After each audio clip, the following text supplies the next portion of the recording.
નમસ્કાર, જય હિન્દ, વંદે માતરમ. વિદ્યાર્થી મિત્રો, તમારું સ્વાગત છે ડેલી કરંટ અફેર એનાલિસિસમાં, જેમાં સ્પર્ધાત્મક પરીક્ષાની તૈયારી કરતા વિદ્યાર્થી માટે આપણે ધ હિન્દુનું ગુજરાતીમાં એનાલિસિસ કરીએ છીએ. સૌથી પહેલા એડિટોરિયલની વાત કરીએ, વધારે સમય ના લેતા. આજે ઘણી બધી ડિસ્કશન જોવાની છે, તો થોડોક ટાઈમ લાગશે. તો અહીંયા ડિસ્કશન કરેલી છે મોસ્ટ ઓફલી ઇઝરાયલની, પણ આપણે કોમનલી વેસ્ટ એશિયા, બરાબર, એશિયાના પાર્ટ છે. North Asia, South Central Asia, West Asia, South East Asia, બરાબર. તો એમાંથી જે વેસ્ટ એશિયા છે એને લઈને અહીંયા બે ઇન્ફોર્મેશન આપેલી છે, એ હું તમારી સાથે ડિસ્કસ કરું છું. પહેલી તો એક એડિટોરિયલ, અને બીજી ઇન્ફોર્મેશન જે આપેલી છે એ આપેલી છે આ વેસ્ટ એશિયાના જેટલા પણ કન્ટ્રી છે, બરાબર, વેસ્ટ એશિયાના જેટલા કન્ટ્રી છે એની અંદરની ઇન્સ્ટેબિલિટી. શા માટે ભારત માટે જરૂરી છે ત્યાં સ્ટેબિલિટી રહેવી? તો એનું કારણ છે શું? આ ક્વેશ્ચન તમને બેઠે બેઠા પૂછાઈ શકે છે એક્ઝામમાં.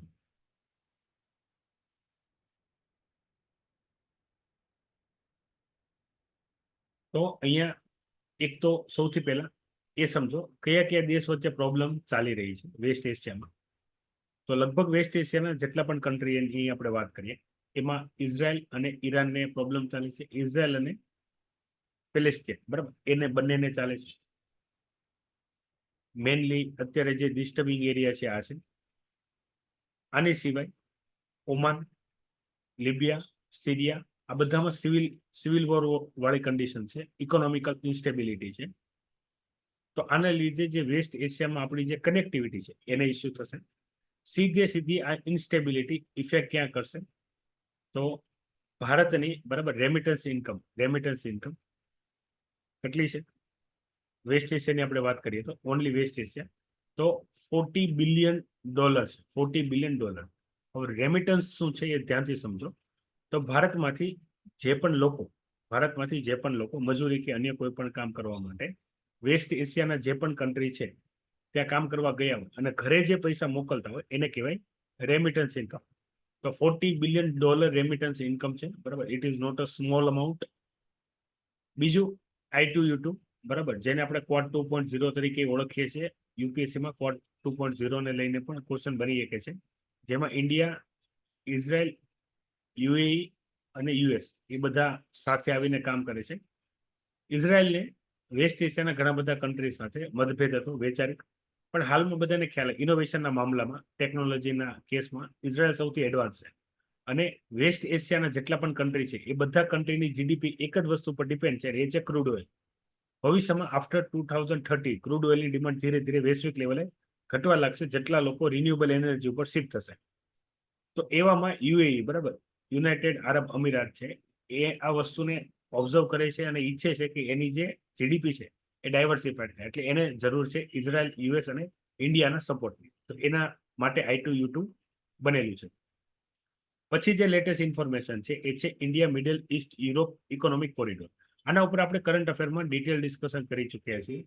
એમાં હું તમને વાત કરું કન્ટ્રી વાઇઝ, તો ઇન્ડિયામાં બોમ્બે હાઈથી સ્ટાર્ટ કરીને, બરાબર, યુએઈ થી સાઉદી અરેબિયાથી બાય રોડ, બરાબર, ઇઝરાયલ, અને ઇઝરાયલથી જે યુરોપ સુધીનો જે કનેક્ટિવિટી છે, બરાબર, મલ્ટિપલ કોરિડોર છે, મતલબ sea route and by road connectivity. એક અલ્ટરનેટિવની ડિસ્કશન આપણે અહીંયાથી જોઈએ એટલે તમને ખ્યાલ આવે એક્ઝેક્ટલી.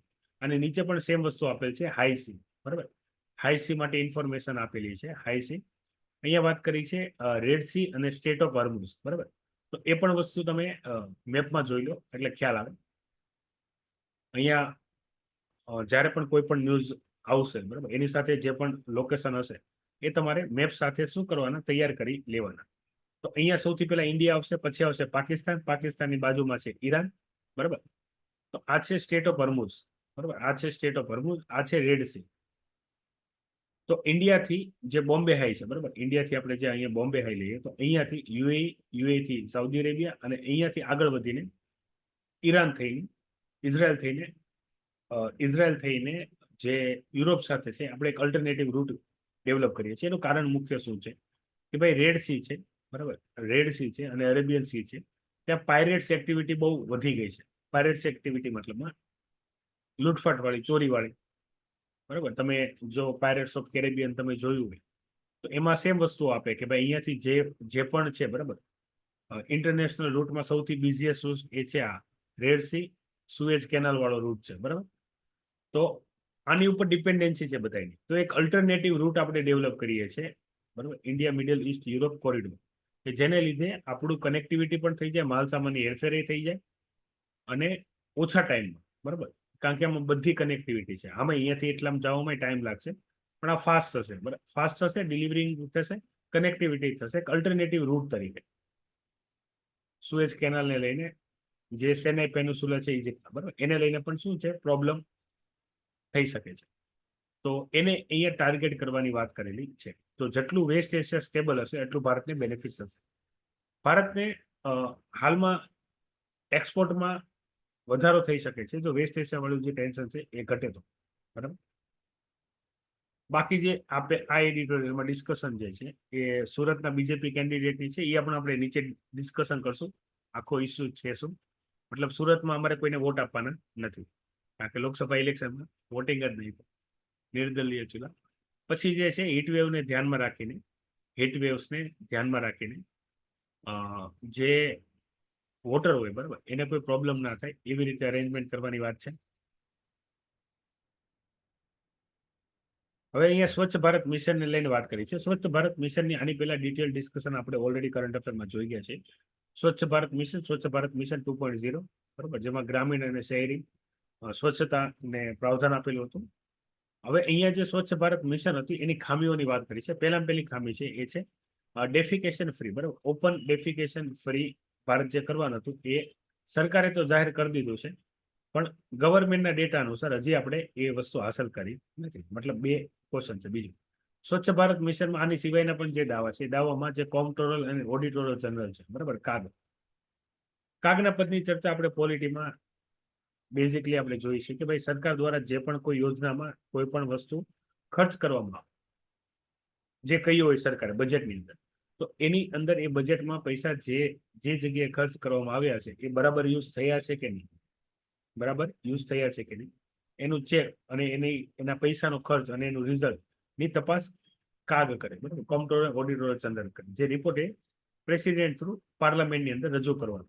તો એણે પણ સ્વચ્છ ભારત મિશનના જે અચીવમેન્ટ છે બરાબર એને શું કર્યું છે, એમાં પણ સવાલો રાઇઝ કર્યા છે બરાબર. આની સિવાય અન્ય જે બોડી છે જે સ્વચ્છ ભારત મિશનને લઈને પોતાની જે ડિટેલ આપવાની હતી કે ભાઈ કેટલું સફળ થયું છે, એ ડેટા પણ ખામીયુક્ત છે એવું અહીંયા જણાવેલ છે. હવે આવા ક્વેશ્ચન તમને પૂછાશે એક્ઝામમાં, તો શું આપણે નેગેટિવ પોઈન્ટ આવા લખવાના? તો એનો જવાબ છે ના, નેગેટિવ પોઈન્ટ નથી લખવાના. તમારે સૌથી પહેલા સ્વચ્છ ભારત મિશનમાં આપણે શું અચીવમેન્ટ કરી એ લખવાનું રહેશે, જેમાં આપણે ટોયલેટ કેટલા બનાવીએ બરાબર, પછી વુમન સેફટી, સોશિયલ અવેરનેસ, પછી જે આપણે કેમ્પિંગ કરી, રોડ રસ્તાથી લઈને તમામ વસ્તુ સાફ સફાઈ કરી, પછી જે ક્રિકેટર, એક્ટર, પોલિટિશિયન બધાએ જે સફાઈ કરી, તો આ બધું લખવાનું છે. અને સાથે એવું કન્ક્લુઝનમાં 1 કે 2 લાઈન લખવાના હોય કે ભાઈ જે સફળતા આપણને મળવી જોઈએ એટલા બધા પ્રયાસ બાદ એ સફળતા આપણે મેળવી ચૂક્યા નથી. અને સૌથી પહેલી ઇન્ટ્રોડક્શનમાં તમે લાઈન લખી શકો છો કે ભારતની જે વસ્તી છે બરાબર, આપણે મોર દેન 140 કરોડ ગણીએ તો સફાઈ કર્મચારીઓ ખાલી 2 થી 5 કરોડ છે, નાના મોટા બધા રહે. તો વિચારો 140 કરોડ કચરો ફેંકે તો એને કોઈ દિવસ 2 કે 5 કરોડ લોકો સાફ કરી શકે નહીં. તો આપણે આના માટે સોશિયલ અવેરનેસ કરવી પડે કે ભાઈ કચરો કચરા પેટીમાં નાખો બરાબર, કે જેથી એ કચરા પેટી ક્લીન કરવાની રહી, નહીં કે બધો એરિયા.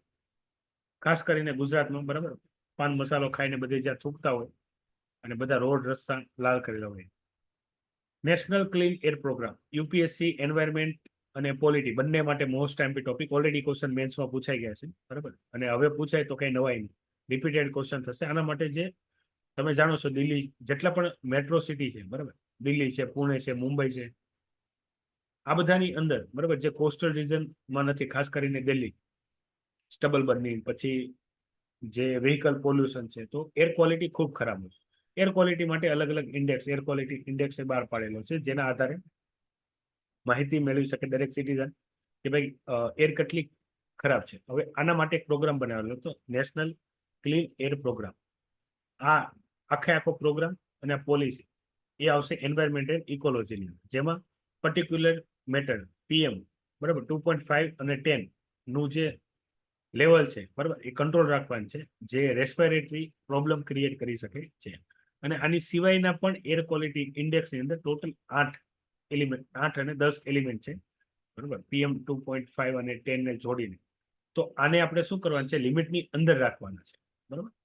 મોસ્ટ ઓફ કેસમાં અહીંયા દિલ્હીવાળા જે હશે એને ખ્યાલ જ હશે કે ભાઈ જો એર ક્વોલિટી ઇન્ડેક્સ બરાબર સિવિયર હોય, રેડ હોય, તો જરૂર ના હોય તો ઘરની બહાર નીકળો નહીં. કેમ? કારણ કે આવી હવામાં તમે શ્વાસ લેશો તો શું થશો, તમે ઓટોમેટિકલી બીમાર થશો. હવે સુરતનો આખો કેસ સમજો. તમને ખ્યાલ હશે સુરતમાં જે સુરતના જે કેન્ડિડેટ છે બરાબર લોકસભા ઇલેક્શનમાં બીજેપીને, એને વિનર ઘોષિત કરી દેવામાં આવ્યા છે. એની સામે જેટલા પણ ઉમેદવાર ઊભા હતા બરાબર, એમાંથી જે કોંગ્રેસ પાર્ટી સિવાયના જે ઉમેદવાર હતા એ બધાએ પોતાનું નામાંકન પાછું ખેંચી લીધું હતું.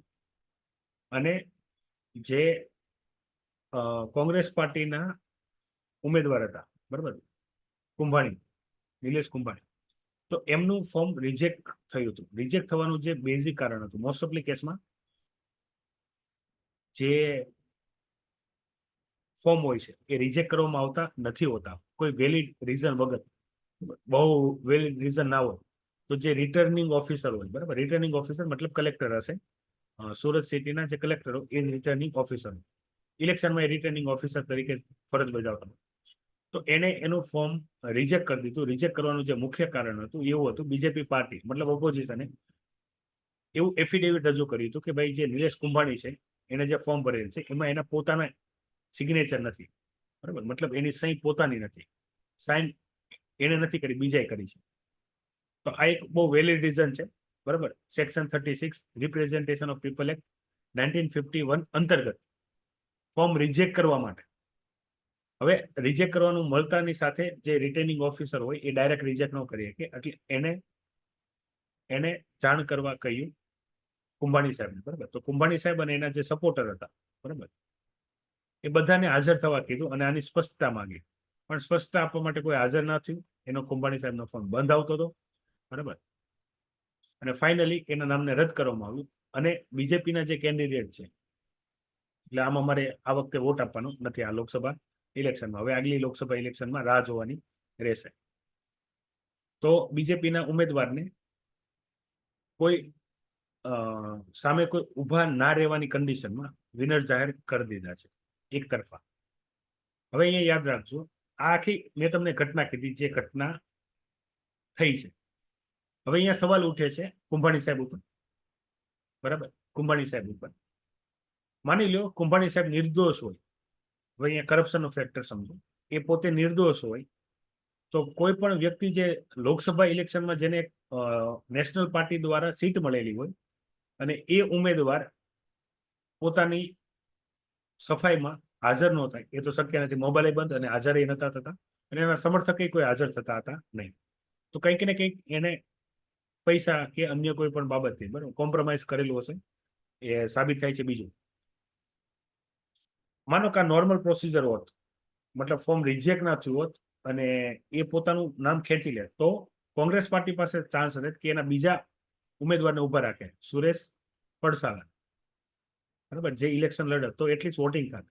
આવું કરી શકાય છે બરાબર. આર્ટિકલ 329B બરાબર, આ કોન્સ્ટિટ્યુશનની વાત છે, with representation of people act. કે ભાઈ કોઈ કારણોસર, હાલાકી આપણે આખી જો માની લો કુંભાણી સાહેબ નિર્દોષ હોય તો આપણે એને હાઈકોર્ટમાં ચેલેન્જ કરી શકીએ છીએ. તો હાઈકોર્ટનો ડિસિઝન 6 મહિના સુધીમાં આવી જાય તો ફરીથી ઇલેક્શન થઈ શકે છે બરાબર. પણ હવે એની કોઈ પોસિબિલિટી લાગતી નથી, કારણ કે આની અંદર નિલેશ કુંભાણી પણ બીજેપી પાર્ટી સાથે જોડાઈને આખું કૃત્ય થયું હોય એવું લાગે છે. હાલાકી આના માટે હવે એક્શન શું બાકી રહી કે ભાઈ એક તો મતલબ કોઈ પણ વિરોધી ના હોવાને લીધે બીજેપીના કેન્ડિડેટ તો જીતી ગયા છે. તો નિલેશ કુંભાણી ઉપર કોંગ્રેસ પાર્ટી હોય એ ખાલી એક્શન જે લે એના માટે પહેલેથી કુંભાણી સાહેબ તૈયાર છે. અત્યારે સૂત્રોના હવાલાથી એવું પણ ખબર પડે છે કે કુંભાણી સાહેબ નેક્સ્ટ બીજેપીના મેમ્બર બનવાના છે અને એના થકી જ લડવાના છે. તો કંઈક ને કંઈક આ બધું કોમ્પ્રોમાઇઝ જ છે. લોકશાહી માટે સારી વાત નથી. હા, પણ તમારે આની અંદર વધારે અંદર ઉતરવાનું નથી. ખાસ કરીને સુરતના કેન્ડિડેટ માટે જ અગત્યનું છે. બાકી બધા કેન્ડિડેટે ખાલી જાણકારી લેવાની છે, બરાબર, કે જેથી એને ખ્યાલ આવે. હવે અહીંયા વાત કરી છે અસમના જે પોબીતારો વાઇલ્ડ લાઈફ સેન્ચુરી છે એને લઈને ડિસ્કશન આપેલી છે કે no forest or animal will be left if human wild conflict continue. હવે આખી વસ્તુ શું છે એ ધ્યાનથી સમજો. હ્યુમન વાઇલ્ડ લાઈફ કોન્ફ્લિક્ટ શું છે? તો અહીંયા એવું યાદ રાખો કે ભાઈ જ્યારે હ્યુમન એટલે મનુષ્ય અને પ્રાણી વચ્ચે, ખાસ કરીને જંગલી પ્રાણી વચ્ચે સંઘર્ષ થશે અને જો એ વધારે હ્યુમન્સનો જીવ લેશે તો એ પ્રાણીને મારી નાખવામાં આવશે લોકો દ્વારા. પછી એ સિંહ હોય, વાઘ હોય, ચિત્તો હોય કે હાથી હોય, કોઈ પણ. તો આનો ઉપાય શું છે? મેઇન વસ્તુ આ પ્રોબ્લેમ છે. અત્યારે હાલમાં પ્રોબ્લેમ છે, બરાબર. આપણને યુપીએસસીમાં આનો ઉપાય પૂછશે, યુપીએસસી કે જીપીએસસી. આનો ઉપાય શું છે? તો આનો ઉપાય છે એ છે પ્રોટેક્ટેડ ઓર રિઝર્વ ફોરેસ્ટ ઓર સેન્ચુરી ઓર પ્રોટેક્ટેડ ઝોન બનાવવા જોઈએ. હાલાકી અત્યારે ભારતના જેટલા એરિયામાં ઘણા બધા એવા એનિમલ છે જેની માટે એ બધી વસ્તુ નથી. બીજું કે એવા કોરિડોર બનાવવા જોઈએ. કોરિડોર મતલબમાં રસ્તા. સાઉથની આપણે વાત કરીએ, બરાબર, નીલગિરી કે વેસ્ટર્ન ઘાટ કે એ સાઈડ, તો હાથીને ચાલવા માટે કોઈ પર્ટિક્યુલર પાથ કે કોરિડોર નથી. તો એ શું કહે છે? રસ્તામાં હાલતા હોય છે અને આ જંગલી હાથી હોય છે. આપણે જે રસ્તામાં જોતા હોય છે એવા ડાયા હાથી નથી હોતા, બરાબર, કે મનુષ્યને જોઈને આગળ જાય. જંગલી હાથી મનુષ્યને જોઈને ભડકી જાય, બરાબર, એને એટેક કરવા આવે. તો આવી કન્ડિશનમાં જ્યારે હ્યુમન ઉપર કોઈ આપદા આવે ત્યારે હ્યુમન એનો જીવ બચાવવા માટે પ્રાણીને મારી નાખશે. અને જો આની આ વસ્તુ ચાલ્યા કરશે તો પ્રાણીઓ જ નહીં બચે. તો આના માટે કંઈક કામ કરવું જોઈએ, કંઈક એક્શન લેવા માટે જણાવેલું છે. એક્શન સરકારે મેં તમને કીધું એ રીતે પ્રોટેક્ટેડ એરિયા બનાવો, પ્રોપર કોરિડોર બનાવો અને એવી રીતે બનાવો કે જેને લીધે હ્યુમન અને એનિમલનો ડાયરેક્ટ આમનો સામનો થાય નહીં. અધરવાઇઝ આનું કોઈ અંત નથી, આ ચાલુ જ રહેશે. પાકને નુકસાન કરે, મતલબ જીવ લે બાળકોના કે પરિવારના કોઈ પણ, તો એવા કન્ડિશનમાં પ્રાણીઓને મારી નાખવામાં આવે છે, બરાબર. બીજી બધી મેક્સિમમ જે ન્યૂઝ છે એ ઇલેક્શન રિલેટેડ છે.